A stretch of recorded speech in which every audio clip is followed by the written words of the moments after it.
Halo Bro and Sis, balik lagi bersama Zaldi di Zal PC. Di episode ngobrol putar kali ini, gua akan ngebahas tentang bit dan bytes.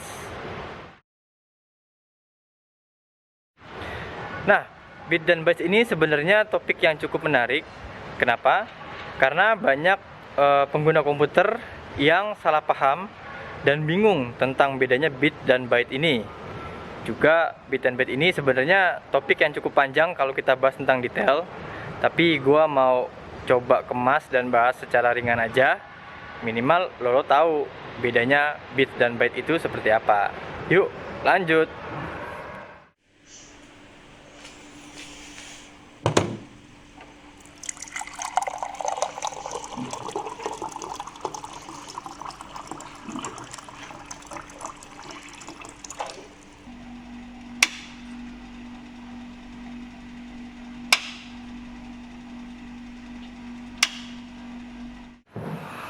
Kosong, isi, hidup, mati, on dan off.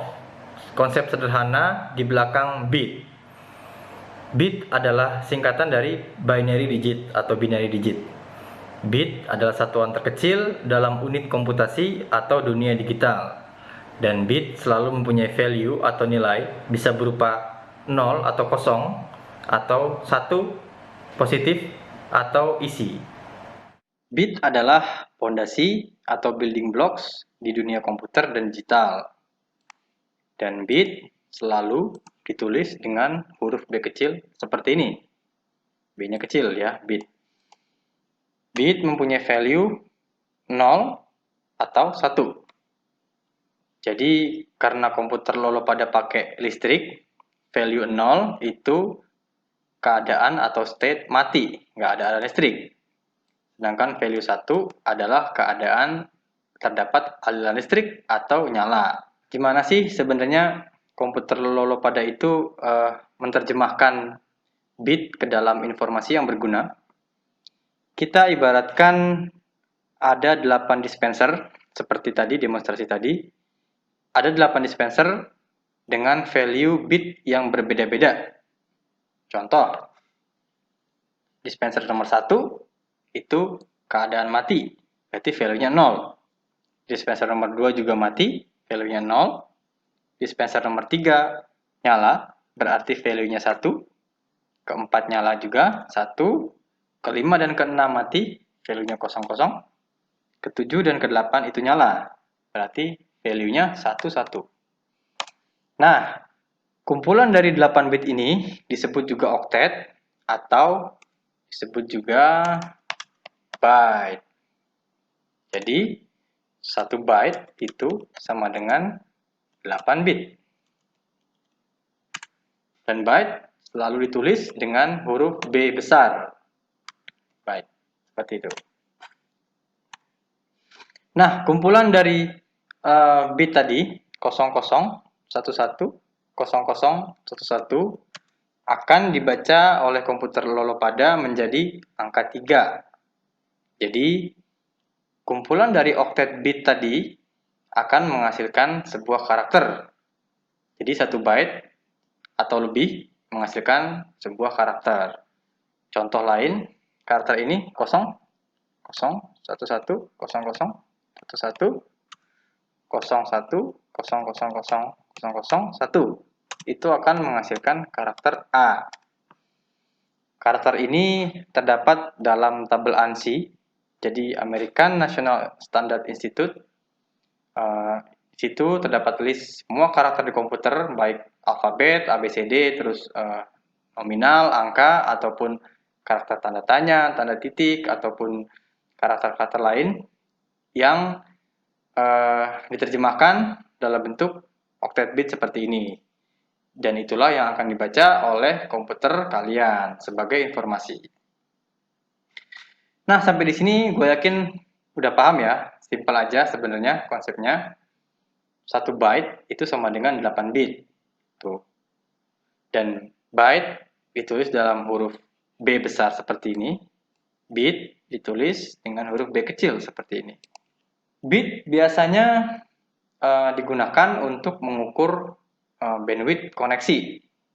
Ya, contoh provider kalian mengasih bandwidth up to 10 Mbps ceritanya.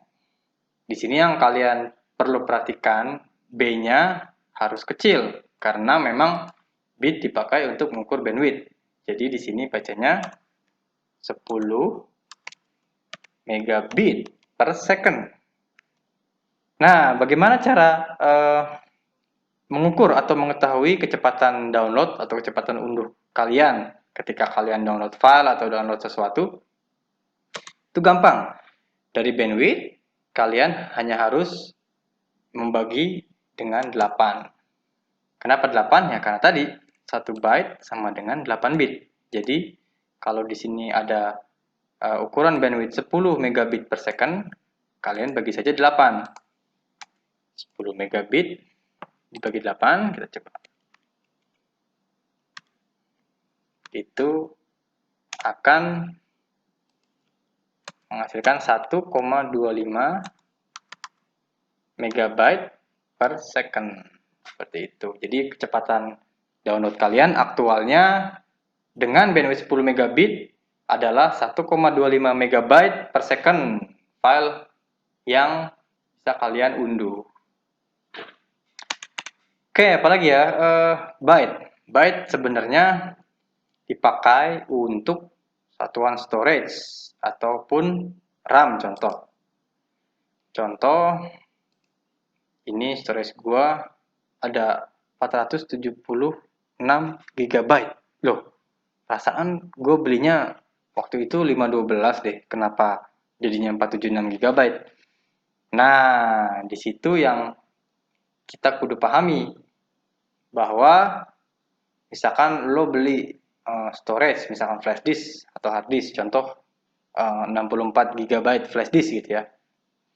Ternyata yang bisa dipakai cuma 59 GB gitu. Loh, kemana lagi sisanya tuh? Sisanya sekitar 5 GB. Korup kah? Rusak kah? Atau apakah? Nah, di situ ada yang namanya binary prefix.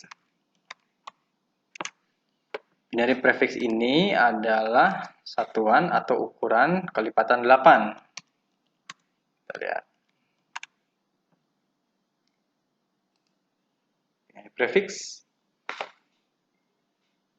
Kalian bisa googling sendiri atau cari di Wikipedia.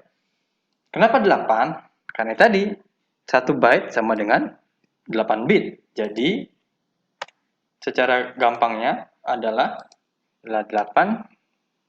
dikali 2 sama dengan 16. Kalau kita kalikan lagi kelipatannya 32. Lagi ada 64, ada 128, 256, 512. Nah, di sini udah mulai kelihatan kan polanya.